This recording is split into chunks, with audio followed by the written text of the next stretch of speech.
बहनों का 2019 से वोटिंग परसेंट कम। तो मैं तो टेंशन में आ गया कि मध्य प्रदेश में होगा क्या। घोषणा पत्र इनका होता, हमारा न्याय पत्र। रोज बड़ी बड़ी बातें करते इसमें हिंदू मुसलमान ये अरे कभी मनमोहन सिंह जी के बारे में, कभी किसके बारे में। मनमोहन सिंह जी से सीखना था भारतीय जनता पार्टी की जो फर्जी बातें। अब कल अमित शाह जी का बयान देख रहा था कि भैया जिसके यहाँ पे परसेंटेज कम होगा उसके यहाँ पे मंत्री को बदल देंगे। नमस्कार दर्शकों, आप देख रहे हैं प्रदेश तक और मैं हूं आपके साथ यश। तो हम इस वक्त मौजूद हैं मध्य प्रदेश के कांग्रेस कार्यालय में, जहां पर पूर्व विधायक कुणाल चौधरी जो अभी द्वितीय चरण हुआ है लोकसभा चुनाव का, उसके ऊपर कुछ बताने वाले हैं। तो आइए जानते हैं कि वो क्या कहते हैं। परम सम्मानित सभी लोकतंत्र के चौथे स्तंभ के वो परिवार के लोग जिनके ऊपर सबसे बड़ी जवाबदारी है कि इस देश के संविधान को बचा के रखें, इस देश के लोकतांत्रिक मूल्यों को बचा के रखें और इस देश के जो मौलिक अधिकार जो जनता के उसके प्रति लोगों को सजग करते हुए और जो कर्तव्य सरकारों के हैं, जो लोग सत्ता में आने के लिए जिन वादों को करते हैं, उसके बाद जब 5 साल बाद हिसाब का समय आता है, क्योंकि ये राइट टू रिकॉल का अधिकार हिंदुस्तान की जनता को इस संवैधानिक अधिकार ने दिया है और उसको याद दिलाने के लिए सबसे बड़ा अगर कोई सजग प्रहरी है और मुझे लगता है इस संवैधानिक लोकतांत्रिक व्यवस्था में सबसे बड़ा कोई विपक्ष होना चाहिए तो मीडिया है। ऐसे मीडिया के परिवार के लोगों को प्रणाम करता हूं, नमस्कार करता हूं। आज एक महत्वपूर्ण रूप से प्रेस वार्ता के अंदर आपके लिए मुझे आने का मौका मिला, तो मैं आपको प्रणाम करते हुए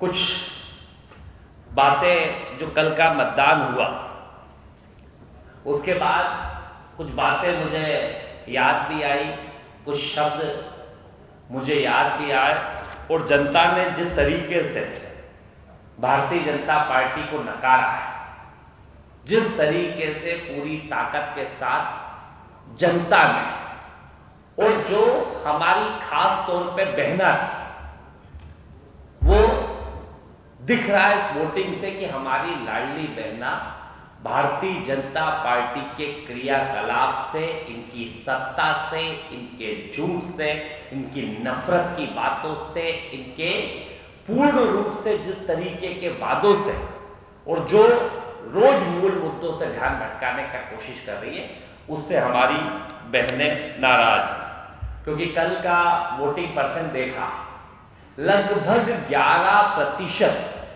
बहनों का 2019 से वोटिंग परसेंट कम हुआ, 11%। और अगर आप विधानसभा से बात करें तो मुझे लगता है कि 15 से 17% वोटिंग प्रतिशत मध्य प्रदेश के अंदर इन सीटों के ऊपर खत्म हुआ।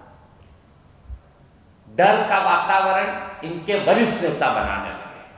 केंद्र के गृह मंत्री जिस शब्दों का चयन करके गए, जिस शब्दों की को उपयोग करके गए, क्योंकि 5 साल में आते हैं तो जिन वादे, जिन गारंटियों पे 14, 18, 19 फिर 23 में जिन मुद्दों को लेके ये आए थे उसके ऊपर एक भी बात, क्योंकि रोज मैं इनके भाषण भी सुनता हूं, देखता हूं, तो एक बार भी जिन वादों को लेके पूरे भ्रम तो 5 साल फैलाया जाता है कि इनने युद्ध रुकवा दिया, इनने विश्व गुरु बना दिया, इनने विश्व की तीसरी आर्थिक शक्ति बना दी और ये बड़ी बड़ी बातें कि विदेशों में डंका बज रहा है। और जब वोट मांगने आते हैं तो सिर्फ नफरत, घृणा और कैसे अपशब्दों का चयन किया जाए और कैसे डर के माध्यम से लोकतंत्र को कत्ल किया जाए, उस बात को लेके भारतीय जनता पार्टी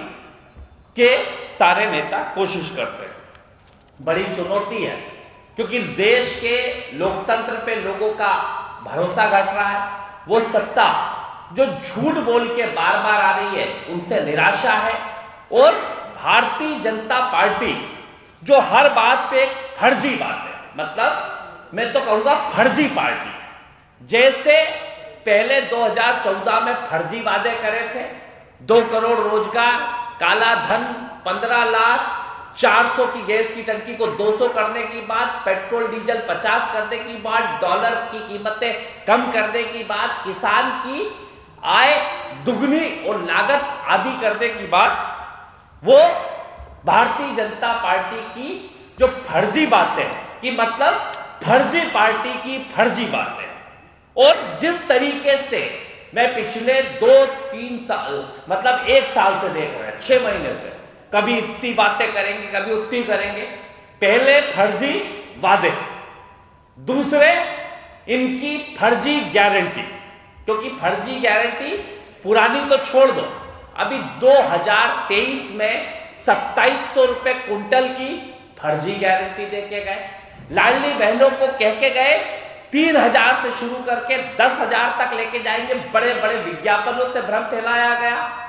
लाडली बहनों को 450 रुपए में गैस की टंकी की बात करी गई, लाडली बहनों को आवास योजना की बात करी गई, युवाओं को रोजगार की बात करी गई, हर वर्ग को जो छलने का काम किया, आज उसी का नतीजा है कि कहीं ना कहीं लाडली बहनों का जो एक उनके प्रति भाव है वो खत्म हो गया। और मध्य प्रदेश के अंदर फर्जी पार्टी को घर बिठाने के लिए 11% से ज्यादा महिलाओं ने वोट कम किया, क्योंकि किस बात से करने जाए ये सबसे बड़ी बात। फर्जी बातों को और आगे करते हैं, एक फर्जी ज्वाइनिंग टोली बनाई है। मतलब ये मुझे दुख भी होता है उनके लिए कि एक नरोत्तम जी हैं, एक अपने अरविंद भदौरिया जी हैं, क्योंकि जब सत्ता को गिराने की बात थी तो क्या मालूम कहां से लूट लूट के पैसे लेके आए। मतलब क्या मालूम कितना भ्रष्टाचार का पैसा था जो विधायक खरीदी में लगाया। जब मनेसर में हम विधायकों को लेने गए तो जिस तरीके से इनके हाव भाव, मतलब एक पहलवानी के भाव थे, और जिस तरीके से सत्ता को गिराने के लिए हर पराकाष्ठा को पार करने का काम इन दोनों ने किया। दुख होता है इनके लिए मुझे, क्योंकि ये बात तो सही है कि पार्टी के लॉयल सिपाही जो मतलब हर स्तर तक पार्टी में जाने के लिए तैयार थे, उस समय भी जब मुख्यमंत्री बनाने की बात आई, सरकार इनने गिराई, पैसा इनने लगाया और झूठ के प्रलोभन जितने दे सकते थे सब देने का काम किया। और जब उस समय मुख्यमंत्री बनाया तो फिर शिवराज जी को बना दिया। मतलब जो लोग मुख्यमंत्री बनने के सपने देख रहे थे, आज उन्हें जैसे व्यापम घोटाले की चीजें होती है ना, फर्जी ज्वाइनिंग टोली का अध्यक्ष बना दिया। और राज्यसभा मांगी, राज्यसभा नहीं दी, लोकसभा मांगी, लोकसभा में नहीं दी। इनके राष्ट्रीय नेता 370 वोट बढ़े। मतलब दुख इसलिए होता है कि इन लोगों ने पार्टी के लिए पूरी लड़ाई लड़ी। इनको राज्यसभा बनना था, लोकसभा बनना था, मुख्यमंत्री बनना था, और फर्जी ज्वाइनिंग टोली के अध्यक्ष बन के रोज फर्जी आंकड़ा 200 लोगों की जगह होगी, हाल में घोषणा कर देंगे 5000 लोगों ने ज्वाइन करी। अभी मैंने सुना किसी दिन कह रहे 4 लाख कांग्रेस के सक्रिय लोगों को ले लिया। हमें ही नहीं पता कि इतने 4 लाख कांग्रेस में इतने सक्रिय थे जो उधर चले गए। और उसका नतीजा देख रहे हैं कि हर बूथ पे 370 वोट बनाने की बात। मतलब एक बड़ी बड़ी बातें, ये विश्व का सबसे बड़ा दल कहते हैं, विश्व की सबसे बड़ी पार्टी कहते हैं, विश्व में कहते हैं कि हर पन्ना प्रमुख है इनके। तो इनके पन्ना प्रमुख भी फर्जी है, इनकी पार्टी भी फर्जी है, इनके घोषणाएं भी फर्जी है। और उसका नतीजा देखने को मिला कि इनके पन्ना प्रमुख जिनको बनाया जबरदस्ती मार मार के वोटर लिस्टों में से, उनने भी वोट नहीं डाला। मतलब 370 वोट बढ़ने थे और मुझे लगता है 370 कम हो गए। अब कल अमित शाह जी का बयान देख रहा था कि भैया जिसके यहां पे परसेंटेज कम होगा उसके यहां पे मंत्री को बदल देंगे। तो मैं तो टेंशन में आ गया कि मध्य प्रदेश में होगा क्या। मैंने मंत्रियों का हिसाब लगाया तो पहली दुकान तो राजेंद्र शुक्ला जी की कब हटा दोगे। कल रीवा के अंदर वोटिंग हुई, लगभग रीवा में हुई 49%, जो पिछली बार थी 60%। तो अमित शाह जी को चुनौती है, अगर आपने ये वचन बात करी है तो कल के कल राजेंद्र शुक्ला जी को हटा दो, कल के कल प्रहलाद पटेल जी को हटा दो, राकेश सिंह को हटा दो, उदय प्रताप जी को हटा दो, यहां पे संपतिया उइके जी को हटा दो, यहां पे कौन कौन, धर्मेंद्र लोधी जी को, दिलीप जायसवाल जी को, लखन पटेल जी को, नरेंद्र शिवाजी पटेल जी को, प्रतिमा बागरी जी को, दिलीप अहिरवार और श्रीमती राधा सिंह, इतने मंत्रियों की तो लिस्ट आ चुकी है कि इनके यहाँ वोटिंग खत्म हुई। तो बताओ ना और हिसाब दो कि अगर आप इतने बड़े 30 बार का पार्टी के 30 बार का नेता हो तो आज के आज आपने बात करी तो आगे के लोग सबक लेंगे कि कब हटा रहे हो और कब क्या कर। मैंने क्या कहा, ये फर्जी पार्टी, फर्जी सदस्य, फर्जी ज्वाइनिंग टोली और फर्जी बात है। जिनको मूल मुद्दों पे बात करनी थी आके जनाजे की बात करते हैं। राजनीति के अंदर किस व्यक्तित्व, किस नेता के लिए क्या बात करनी चाहिए। इतने बड़े युद्ध रुकवाए थे तो देश में मणिपुर का तो युद्ध नहीं रुक रहा आज से।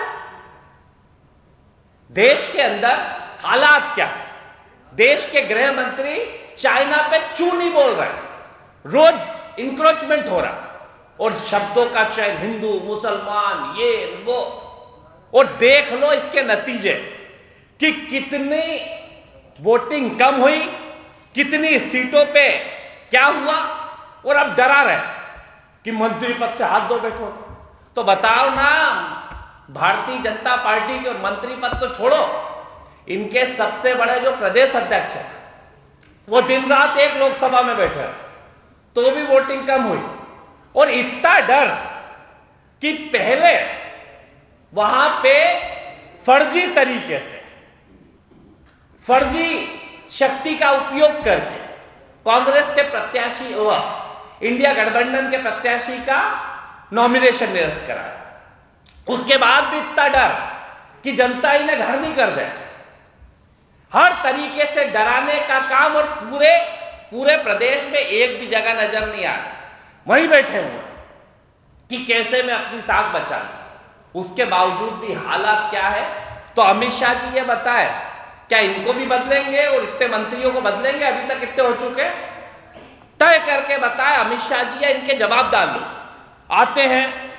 घोषणा पत्र इनका होता है, हमारा न्याय पत्र है, रोज बड़ी बड़ी बातें करते इसमें हिंदू मुसलमान ये वो। अरे कभी मनमोहन सिंह जी के बारे में, कभी किसके बारे में।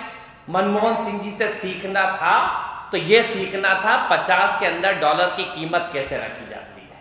मनमोहन सिंह जी से सीखना था तो $143 प्रति बैरल के ऊपर 70 रुपए पेट्रोल और 50-55 रुपए डीजल कैसे रखा जाता है। गैस को 400 के अंदर कैसे रखा जाता है। नए बड़े बड़े उद्योग कैसे लगाए जाते हैं, पब्लिक सेक्टर की चीजें कैसे बनाई जाती है। इंदौर जैसे शहर में IIT IIM जैसे इंस्टीट्यूट कैसे दिए जाते हैं। सीखना था तो मनमोहन सिंह जी से कि आपकी बिना रिफाइनरी कैसे लगाई जाती है। इस हिंदुस्तान को विश्व की तीसरी आर्थिक शक्ति कैसे बनाया जाता है, यह सीखते। घोषणा पत्र में या तो इनने पढ़ा नहीं है, और मेरी चुनौती है कि इनके बड़े लोग बाहर आके रोज झूठ बोलते हैं।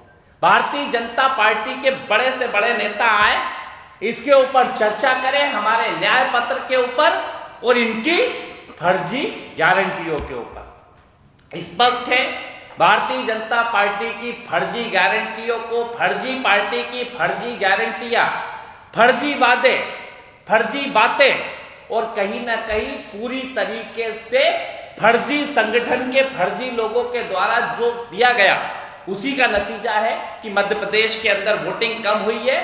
और झूठ और फरेब की राजनीति छोड़ के आगे वाले चुनाव में कम से कम ये बताने का काम करें कि 15 लाख का क्या हुआ, काले धन का क्या हुआ, अच्छे दिन का क्या हुआ, 2700 रुपए कुंटल, 3100 रुपए कुंटल धान का क्या हुआ, 2 करोड़ रोजगार का क्या हुआ।